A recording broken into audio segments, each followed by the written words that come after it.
जदयू कार्यकर्ताओं का 9 सितंबर 2023 को जननायक कपूरी चर्चा को लेकर विधायक सहित अन्य जदयू पदाधिकारी ने सम्राट भवन का किया औचक निरीक्षण।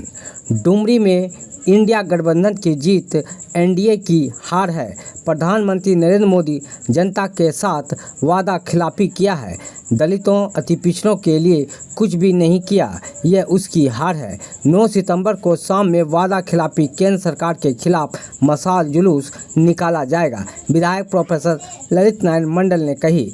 भागलपुर सुल्तानगंज में जदयू कार्यकर्ताओं द्वारा 9 सितंबर को जननायक कपूरी चर्चा कार्यक्रम बिहार प्रदेश के निर्देशानुसार होना है। इसको लेकर स्थानीय विधायक प्रोफेसर ललित नारायण मंडल, भागलपुर जदयू प्रभारी प्रहलाद सरकार, मीडिया प्रवक्ता शिशुपाल भारती, अनुसूचित जाति के जिला अध्यक्ष महेश दास, नगर परिषद संगठन प्रभारी प्रोफेसर संजय मंडल, जदयू प्रखंड अध्यक्ष Sadanand Kumar, social media block coordinator Manindra Kumar, सलाहकार समिति संजीव कुमार ने सुल्तानगंज ब्लॉक स्थित सम्राट भवन का औचक निरीक्षण कर जायजा लिया गया।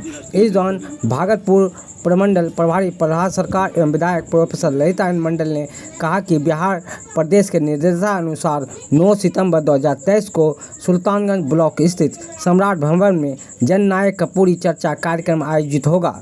मुख्यमंत्री नीतीश कुमार दलितों, अति पिछड़ों के हर समय आगे बढ़ाने के लिए कार्य कर रही है। प्रधानमंत्री नरेंद्र मोदी दलितों, अति पिछड़ों को दबाना चाहती है। जननायक कपूरी के विचारों को जन जन तक पहुंचाने के लिए कार्यक्रम का आयोजन करने की बात कही गई है। वहीं विधायक प्रोफेसर ललित नारायण मंडल ने डुमरी में इंडिया गठबंधन के उम्मीदवार बेबी देवी की जीत पर कहा कि डुमरी में जीत इंडिया गठबंधन की जीत है। एनडीए की हार में प्रधानमंत्री नरेंद्र मोदी की हार हुई है। प्रधानमंत्री नरेंद्र मोदी जनता के साथ वादा खिलाफी किया है, यह उसकी हार है। इंडिया के शब्द से जो नफरत कर रहे हैं उसकी हार है। दलितों, अति पिछड़ों के लिए कुछ भी नहीं किया है। पूरे भारत में इंडिया जीतेगा, जुटेगा भारत, जीतेगा इंडिया, अब एनडीए की खैर नहीं। और कहा कि बिहार सरकार नीतीश बिहार में जाति गणना कराने पर प्रधानमंत्री नरेंद्र मोदी से मिलकर जाति गणना कराने की बात कही गई थी, जो प्रधानमंत्री नरेंद्र मोदी द्वारा पैसा नहीं देने पर बिहार सरकार मुख्यमंत्री अपने खर्च पर जाति गणना कराने की बात कहने पर प्रधानमंत्री नरेंद्र मोदी बिहार में जाति गणना कराने का समर्थन दिया था।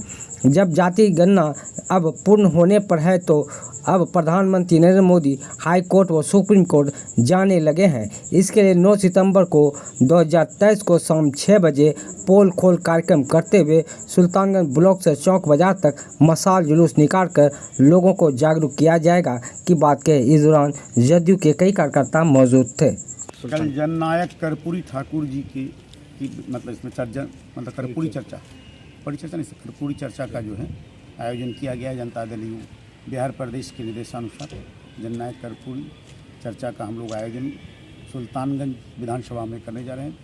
पूरे बिहार की प्रत्येक विधानसभा में इसका आयोजन होगा।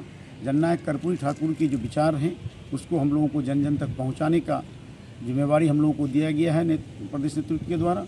और जननायक कर्पूरी ठाकुर के विचारों को अगर किसी ने सबसे ज़्यादा मतलब इम्प्लीमेंटेशन करने का काम किया तो हमारे माननीय मुख्यमंत्री श्री नीतीश कुमार जी ने जो आवाज़ दिया अति पिछड़ों को और भागीदारी, हर प्रकार की भागीदारी, सामाजिक, आर्थिक, राजनीतिक जो सम्मान मिलना चाहिए था वो सम्मान देने का काम आदरणीय नेता श्री नीतीश कुमार जी ने किया है।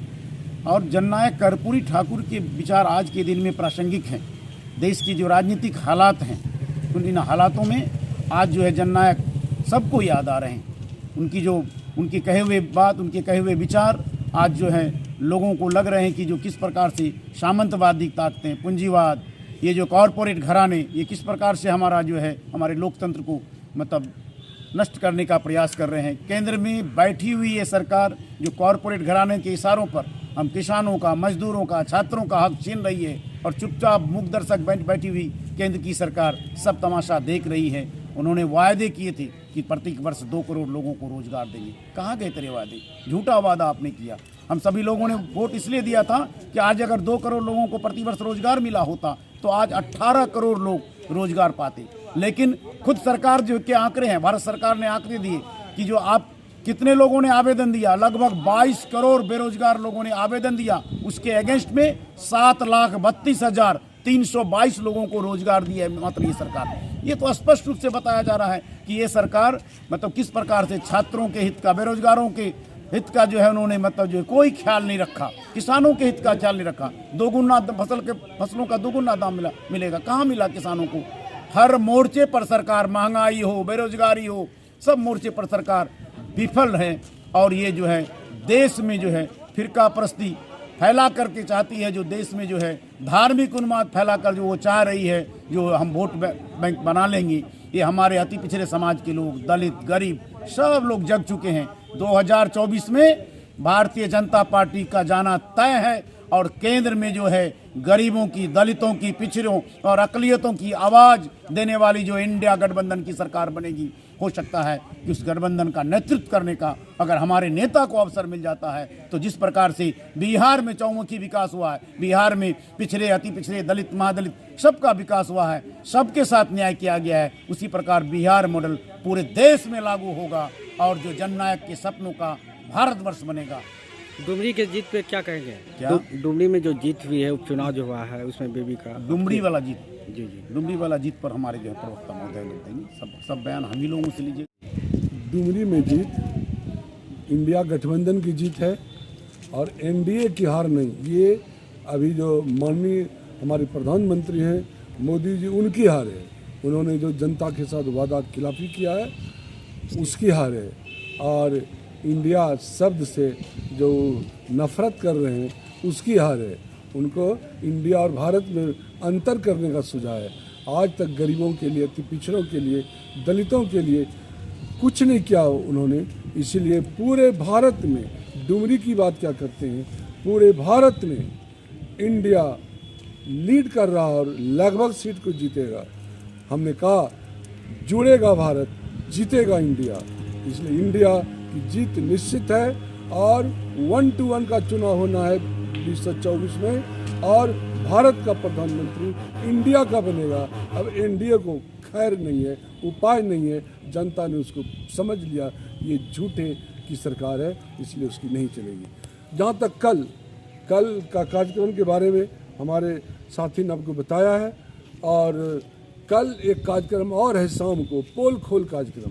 आप लोग जानते हैं जाति गणना के लिए विधानसभा में सर्वदलीय 2 बार निर्णय हुआ है, जिसमें बीजेपी भी शामिल था कि निर्णय हुआ कि बिहार में जाति गणना हो। और जब प्रधानमंत्री से मिला गया था तो प्रधानमंत्री ने कहा कि आप करा सकते हैं जाति गणना, लेकिन पैसा हम नहीं देंगे। तो माननीय नीतीश कुमार ने कहा कि बिहार अपने खर्च पर जाति गणना कराएगी। तो उस वक्त सब लोग मान गए थे ठीक कराइए। आज जाति गणना जब लगभग संपन्न हो गया तो वो लोग हाई कोर्ट और सुप्रीम कोर्ट में क्या कर रहा आप देखते हैं। इसी को हम लोग जो कल हमारा शाम को मसाल जुलूस निकलेगा, हम एनडीए का और खासकर मोदी का पोल खोलेंगे कि कितना ये वादा खिलाफी सरकार है, कितना झूठ बोलता है। इसीलिए 6 बजे से कल हमारा सुल्तानगंज में ब्लॉक परिसर से निकलेगा मसाल जुलूस, उसमें आप लोग रहिएगा। और कल के कार्यक्रम में भी सभी प्रेस बंधुओं को हम सादर आमंत्रित करते हैं। आपको भी स्वतंत्रता मिलेगी। अगर एनडीए से अब स्वतंत्र हिंदुस्तान हो जाएगा तो प्रेस भी स्वतंत्र हो जाएगा, कहीं कोई प्रेस गुलाम नहीं रहेगा। धन्यवाद।